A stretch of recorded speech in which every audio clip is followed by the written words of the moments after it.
Donc à ce stade, nous avons identifié les réactions que nous souhaitions aux deux électrodes. On a également identifié le montage, comment positionner le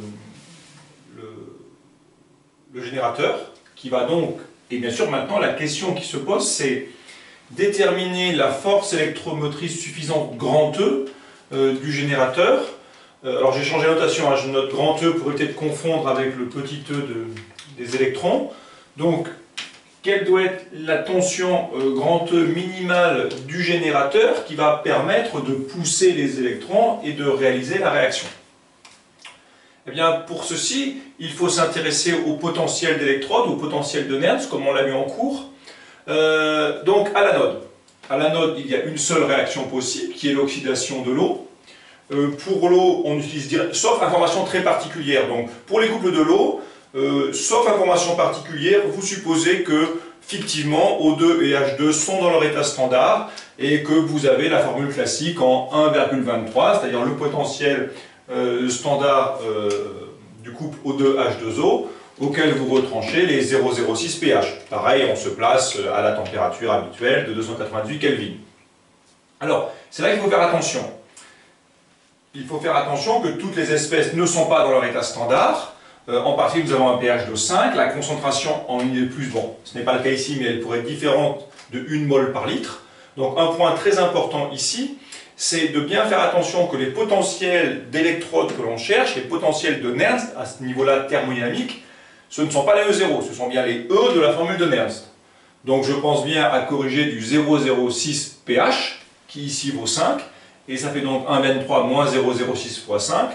Donc, à courant nul, le potentiel de l'électrode est de 0,93 volts, dans les états thermodynamiques qu'on impose ici.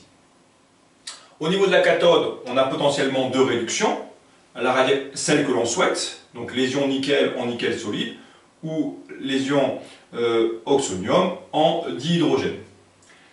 De la même façon, on calcule les potentiels d'électrodes, donc le potentiel standard, moins 0,23, et on corrige donc 0,06 2 électrons, 0 sur 2 log de la concentration en I de plus, l'activité de Ni solide valant 1.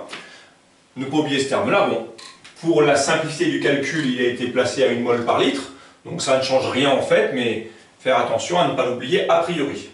Pour la seconde réaction possible, le couple de l'eau, donc 0, et toujours le moins 0,06 pH, qui nous fait un potentiel d'électrode à moins 0,3 volts.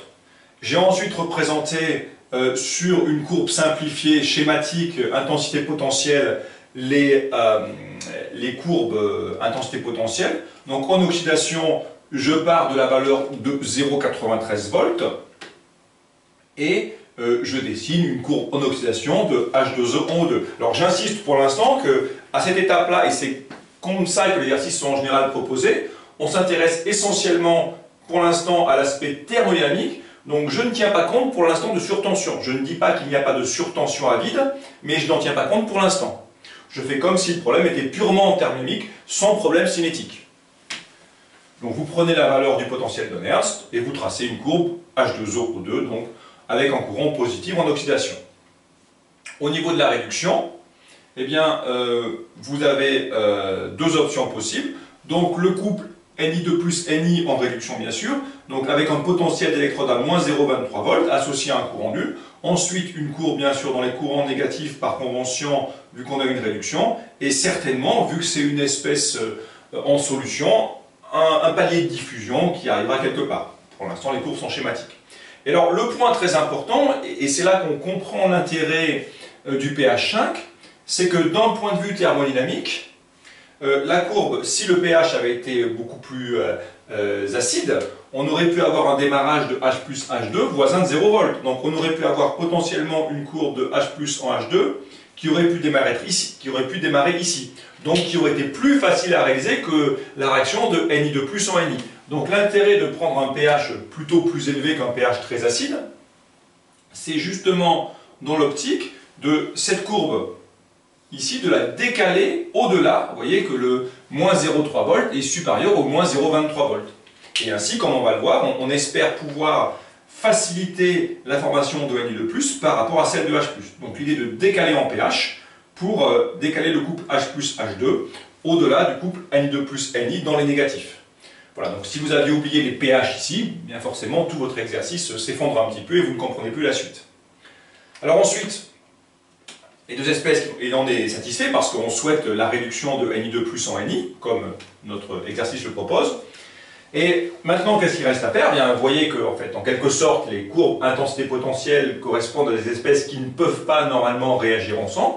Bien, c'est logique, hein, si on positionne les potentiels de Nernst, on a ici 0,93 en volts, et ici moins 0,23, avec les espèces présentes qui sont Ni2+ et H2O, et on voit bien qu'on ne peut pas réaliser la règle du gamma. Donc l'idée en fait, c'est qu'il va falloir imposer un potentiel qui, en quelque sorte, remonterait le couple Ni2+ Ni au-dessus de celui de O2 H2O.